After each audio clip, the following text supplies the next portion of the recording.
Hi, my name is Logan, and I'm here to help you about forces, system schemas, and quantitative force diagrams. Now, the first example we are going to be using for this is a soccer player kicking a soccer ball.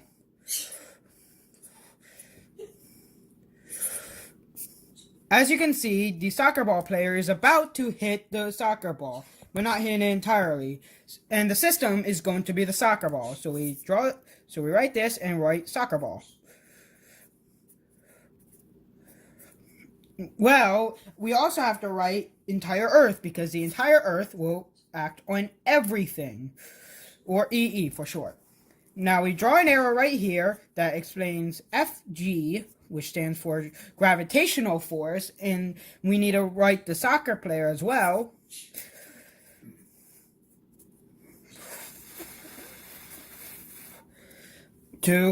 And connect that to the entire Earth as well. But don't connect it to the soccer ball because the player is not touching the soccer ball yet.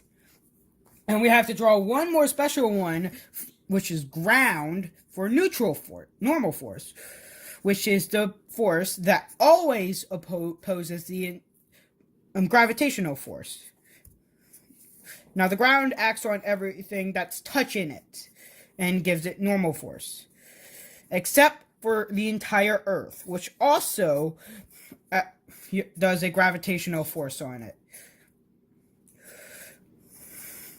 Now what we're going to do here is draw a quantitative force diagram. All you need is a dot, an arrow pointing down, because this is, and the dot means the system, which is the soccer ball. Now you need an arrow pointing down, and it has to say F-E-E on ball. And then you have to draw an arrow up, which means F ground on ball. And then you have to put an equality sign right there in between both of them because they are both equal to each other at all times. Now we don't have to make another one for the soccer player because, again, it's not interacting with the soccer ball. The second image we're going to use is the ball after it's been kicked by the soccer player.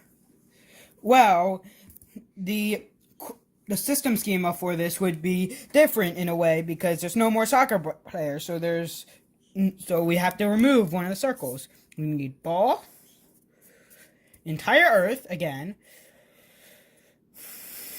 and ground for this one. And we draw arrows connecting each of them.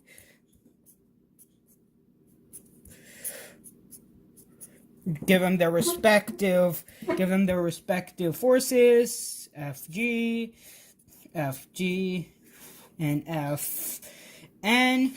But we have to add another arrow to the ball, and write down frictional force, which is FF, and it's the force that slows down a moving object that is going forward.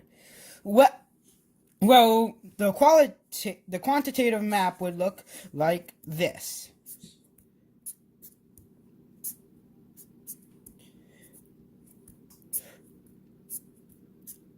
As you can see, there's a third arrow pointing in this direction. And for this, we have to write, again, the same thing, F-E-E on ball, F ground on ball. And for this back one, we also have to write F ground on ball.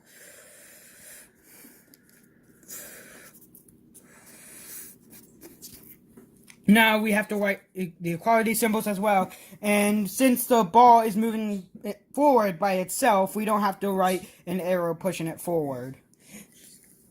And that is going to help us out in the long run figure out how these forces work. Friction is the force that slows down an object as it's moving on a level plane. An example of that would be a ball rolling on a road.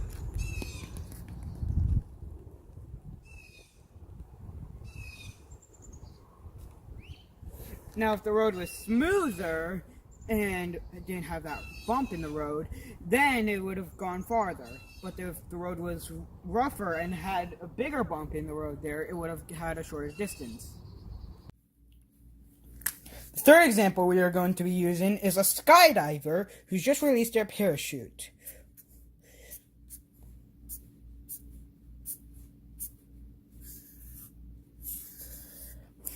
Now, the system schema is going to be a little bit different for this one. So, the skydiver is going to be the system for this, and we're, of course, going to add the entire Earth for entire Earth and connect them with FG. But there's no ground, so we cannot add the ground or FN. But since there is a parachute, and I'm going to put that here for para, we can use air resistance force. Air, which emits the air resistance force. And that is the force that pulls up something that is falling down, and it poses gravity in the air, but it can only be applied if there's a parachute. Now, for another difference would be, oh yeah, we also have to add FG for these two.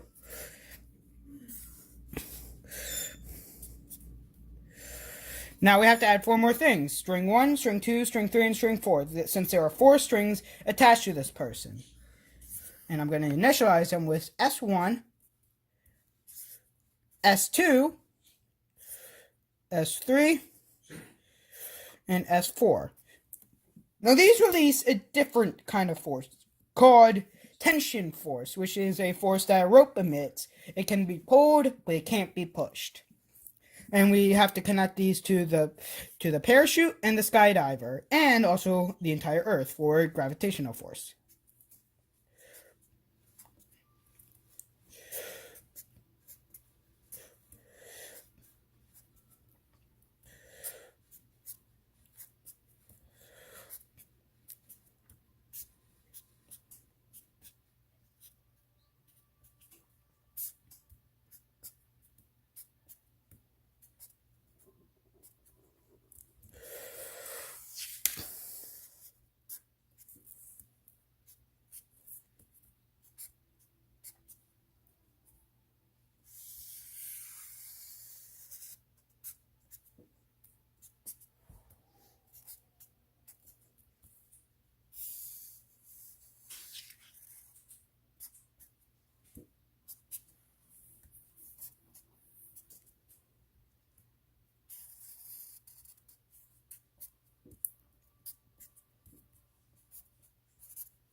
Now, as you can see, these will get complicated really quickly, and the skydiver is going to be the system for this.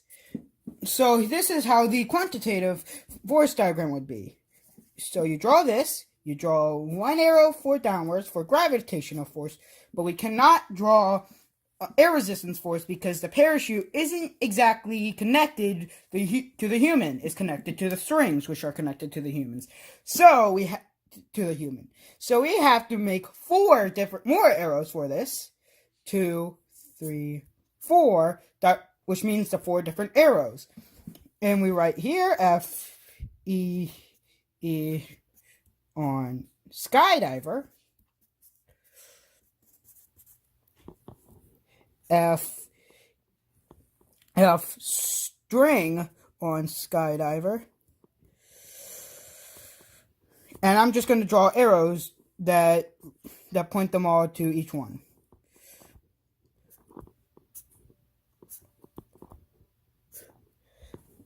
And draw arrows for this, this, and this. Now, we do not write equality signs for this because there are literally 5 different ones pulling different ways. So we cannot draw a different direction for this.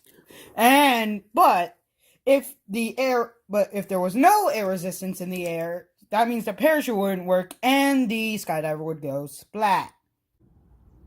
The fourth force that we are going to be talking about is gravitational force, where everything pulls each other together, even the earth we're standing on. Without gravity, everything would fly everywhere. Technically, everything would fly everywhere. Now, here's how to prove that gravity exists. As you can see, the egg fell on the floor. That was the earth pulling the egg down. Learn your lessons, flat earthers. Gravity works. Gravity works. Of course, there are other examples of forces that we could use. For example, thrust force, which is what happens in an engine where the engine launches something in any which way direction by chemical explosion with any materials. An example of that would be Mentos and a Diet Coke.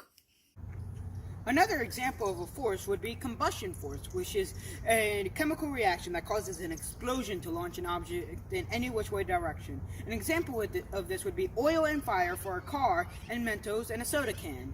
Let's try out now. Ready?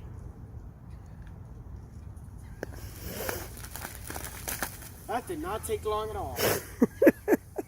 As you can see, a chemical reaction happened inside the Diet Coke, which launched all the liquid upwards.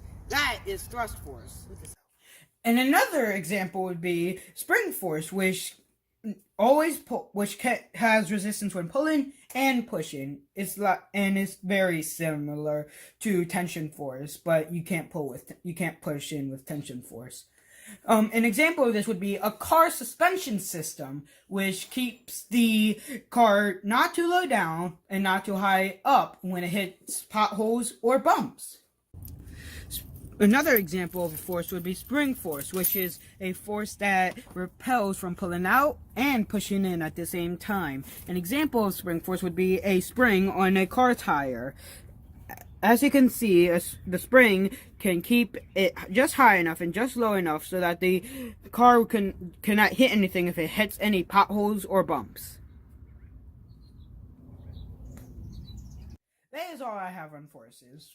Forces can be everywhere. They can pull us in, push us out, they can throw us up, throw us down, and they'll be everywhere. You can't escape them, no matter what.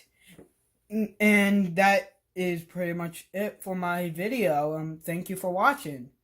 I appreciate it.